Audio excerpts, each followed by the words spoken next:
Hey AI, can you help me design my aquarium? Of course, I'd be happy to help you design your aquarium. What kind of fish do you plan on keeping, and what are the dimensions of the tank?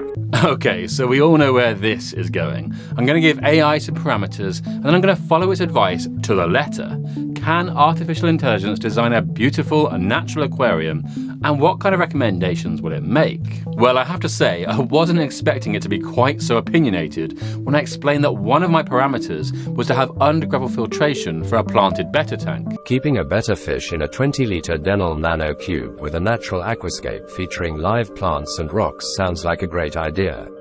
However, I should note that undergravel filtration is not typically recommended for planted aquariums, as it can cause substrate compaction and impede root growth.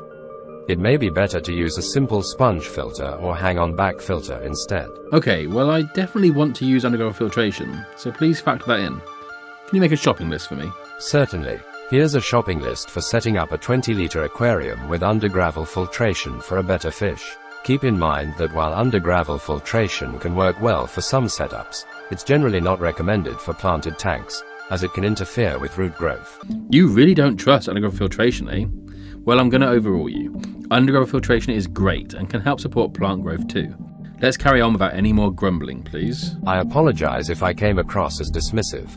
Undergravel filtration can be a suitable option for some setups, and it's great to hear that you have researched and made an informed decision for your aquarium. With undergravel filtration, it's important to make sure the substrate is not too fine or compact, and to monitor water quality regularly to ensure that it remains stable. If you have any other questions, I'm happy to help. So with that lover's tiff out of the way, and the looming feeling that perhaps AI might turn out to be a better fish keeper than me, it was time to see if ChatGPT could make recommendations which I could follow. I gave it a few more parameters so that I wasn't rushing to the shops for anything that I didn't have to hand, and asked it to use what I had available in the fish room to design a nano aquarium aquascape fit for a Betta fish. So whilst I get cracking with the undergravel filter and some basic preparation, let's find out what AI has in store for the rest of the scape. Rinse the gravel thoroughly to remove any dust or debris, and then place it on top of the undergravel filter in the aquarium. Take a small mesh bag and fill it with a layer of aquasoil, then place it on top of the gravel. The aquasoil will provide additional nutrients for your plants, and the mesh bag will prevent it from mixing with the gravel. Begin arranging the honeycomb rocks in a sloping pattern, starting from the back of the aquarium and working towards the front. Make sure to leave enough space for the plants and fish to swim. Use smaller honeycomb rocks to fill in gaps and create a more natural look.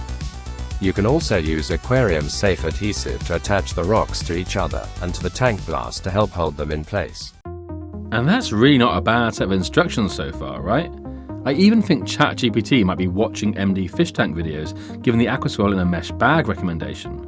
And as you can see, it even offered me some reassurance about the placement of my rocks and feedback on how this would add interest and movement to the scape. Things seem to be going rather well. But unfortunately at this stage, I had to put my foot down once again. The next instruction was to add driftwood. And given that this is a tiny 20-litre tank, I really need to clarify if this was genuinely the road it wanted to go down. If you don't have enough space for a larger piece of driftwood, using roots instead can be a great alternative. Roots can still provide a natural look and offer interesting textures and shapes to your aquascape. Cool. And how should I place them so they complement the rocks? When placing roots in your aquarium, there are a few different ways you can position them to complement your rocks and create a natural-looking layout. One option is to use the roots to create a contrast with the rocks. For example, you could position the roots so that they twist and curve around the rocks, creating a sense of movement and adding visual interest. Another option is to use the roots to reinforce the natural lines and patterns of the rocks. For instance, you could place the roots so that they follow the contours of the rocks or mirror their shape in a subtle way.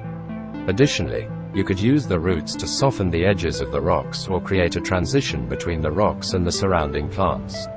For example, you could position the roots so that they flow over the edges of the rocks and blend into the substrate, or tuck them underneath the rocks to create a more seamless transition. And then it was time to get planting. I popped to the shops to see what was available, and then I told AI that I had some Altinantha reniki and Kabomba stem plants, along with some Cryptocoryne, Anubias nana, and Bucephalandra. It told me all about each plant, where they should be placed, and even offered me the more general tip that grouping small clusters of the Cryptocoron, Anubias nana, and Bucephalandra together can help create a more natural and cohesive look for the midground of your tank. And just like that, we were already filling the tank with water, treating it with Seachem Prime and Stability, and switching on the air pump to get the filter working. And in fact, seeding the hardscape with dirty filter water was a great idea. This tank was fully cycled in just a few days. And so it was time for the most important question of all. What sort of Betta fish should I get? I would recommend getting a crowntail Betta fish, as it would complement your AI aquascaping project well. Awesome. What colour? Blue and purple is my preference.